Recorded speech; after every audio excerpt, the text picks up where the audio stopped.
Space সায়েন্সকে জেলার ছাত্রছাত্রীদের নাগালের মধ্যে আনতে অভিনব উদ্যোগ নিয়েছে ইন্ডিয়ান স্পেস রিসার্চ অর্গানাইজেশন বা ইসরো। ভ্রাম্যমাণ এই বাসের মধ্যেই সাজানো হয়েছে মহাকাশযান ও উপগ্রহের মডেল, আধুনিক আবিষ্কারের তথ্যচিত্র আর বিজ্ঞানের বিস্ময়কর প্রদর্শনী।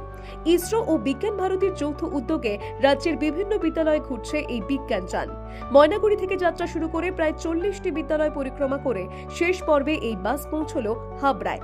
মঙ্গলবার জিডি গোয়েঙ্কা পাবলিক স্কুলে ছিল শেষ প্রদর্শনীর আয়োজন। এদিন উপস্থিত ছিলেন Indian institute of science education and research কলকাতার অধ্যাপক রাজেশ কুম্বলে নায়েক।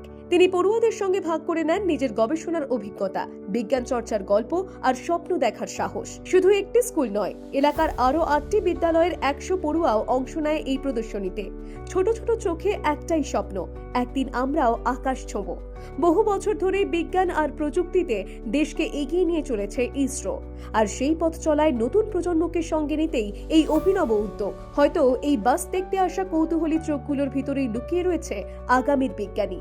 উত্তর 24 পরগনা থেকে প্রতীতি ঘোষের রিপোর্ট, দ্য ওয়ার্ল্ড নিউজ।